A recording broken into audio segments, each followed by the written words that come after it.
এবং তারা 32 ঘন্টা ধরে অনুসরণ করেছিলেন বলে খবর পেয়েছি। তারা বেরিয়ে আসলে আরও পরিষ্কারভাবে জানা যাবে।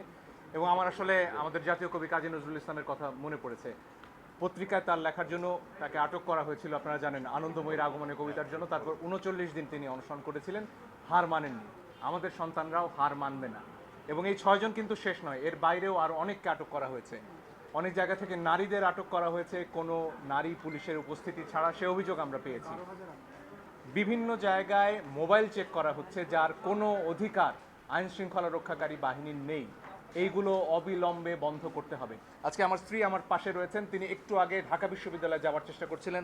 আমার শাশুড়ি, তার বয়স 69 বছর, তারা ঢুকতে পারছিলেন না। এই 3 জন মহিলার ভয়ে আমাদের দেশের পুলিশ তটস্থ হয়ে রয়েছে। তারা বিশ্ববিদ্যালয়ে ঢুকলে নাকি খুব বড় সমস্যা হয়ে যাবে। এই বাধা কেন? আমার স্ত্রী, আমার সন্তান, তারা কেন শান্তিতে নির্বিঘ্নে আমার রাস্তায় চলাচল করতে পারবে না? এটাই আমাদের প্রশ্ন।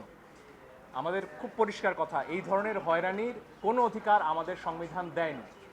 মোবাইল চেক করা যাবে না, বিনা কারণে কাউকে তুলে নেওয়া যাবে না, নারী পুরুষের উপস্থিতি ছাড়া নারীদের ধরে নেওয়া যাবে না। এগুলো অবিলম্বে বন্ধ করতে হবে। আচ্ছা, রোববার এই রিটটা শুনানি হবে, আমি যতটুকু জানতে পেরেছি রোববার ওই বেঞ্চ বসবে। তো সেক্ষেত্রে আপনাদের রোববারের প্রেয়ারটা কি হবে? এটা যদি বেঞ্চ হয় তখন আমরা জানতে পারবো, এর আগে তো বলা যাবে না। প্রেয়ার একটা অংশের কথা তো এর আগে আমরা বললাম, যেখানে গুলির ব্যাপারটি রয়েছে। এর পাশাপাশি সেই সবগুলো বিষয়ে আসতে পারবে। এবং এই 6 দিন কি হিসেবে তাদের রাখা হলো সেটাও নিশ্চয়ই সরকার বলবে আমাদের, যে তারা স্বেচ্ছায় ছিলেন কিনা, কেন তাদের অনশন করতে হলো, এই বিষয়গুলো তো তাদের বলতে হবে, জবাব দিতে হবে। ছেড়ে দিলেই তো আইনি প্রশ্নের শেষ হয়ে যাচ্ছে। সাধারণ সম্পাদক ওবায়দুল কাদের বলেছেন যে জঙ্গিরা একটা ভেতরে ঢুকে গুলি করেছে ছাত্রদের। ও আচ্ছা, মানে কি জঙ্গিরা ওদেরকে আটকে রেখেছিল সেফ কাস্টডিতে? সেফ কাস্টডিতে না, আন্দোলনের সময় জঙ্গিরা গুলি করেছে, এটা ওবায়দুল কাদের। দেখুন, আন্দোলনে যদি জঙ্গিরা গুলি করেও থাকে তাহলে সেটার পাল্টা জবাবে ছাত্রদের গুলি করবে কেন? আর স্টুডেন্টদেরকে যে আপনি, তারা প্রত্যেকে বারবার করে বলছে, আমরা যতগুলো ভিডিও দেখেছি, যে আমরা নিরস্ত্র, আমাদের হাতে একটা ইটের টুকরা পর্যন্ত নেই।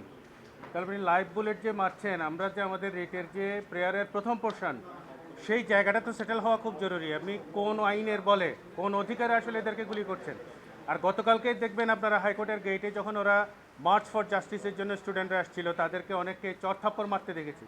ঢাকা বিশ্ববিদ্যালয়ের একজন শিক্ষিকাকে ধাক্কা দিয়ে ফেলে দেওয়া হয়েছে রীতিমতো। আপনি 2013 সনে যে এই হেফাজতে নির্যাতন বন্ধের জন্য যে আইন হয়েছে, সেই আইন হওয়ার পরে শিক্ষক, শিক্ষার্থী, আমাদের আইনজীবী, তাদেরকে আপনি চড়থাপ্পড় মারবেন, ধাক্কা দেবেন, নির্যাতন করতে পারবেন, এই অধিকার আপনাকে কে দিল? আমি তো মনে করি যে প্রত্যেকটা ক্রিমিনাল অফেন্সের জন্য তাদেরকে দায়বদ্ধ করা দরকার। এবং ডেফিনেটলি আমরা এই বিষয়গুলো দেখব যে তারা কোন ক্ষমতা বলে, কোন আইনে এই মানুষগুলোর গায়ে হাত দেয়। শিক্ষার্থী, শিক্ষক কিংবা আমাদের যে কোনো সাধারণ জনগণ, আলাদা করে কোনো ক্লাসিফিকেশন আমি করতে চাই না। সাধারণ জনগণের গায়ে কোন অধিকারে তারা হাত দেয়, নির্যাতন করে। এই নির্যাতন 2013 আইনে খুব পরিষ্কারভাবে বলা আছে যে তারা কি করতে পারবে এবং কি করতে পারবে না।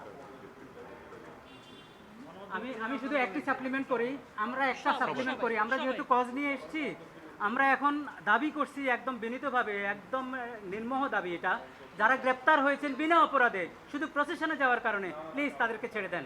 প্লিজ আর লিঙ্গার করবেন না, ছেড়ে দেন প্লিজ। এটাই। Thank you, thank you. এটা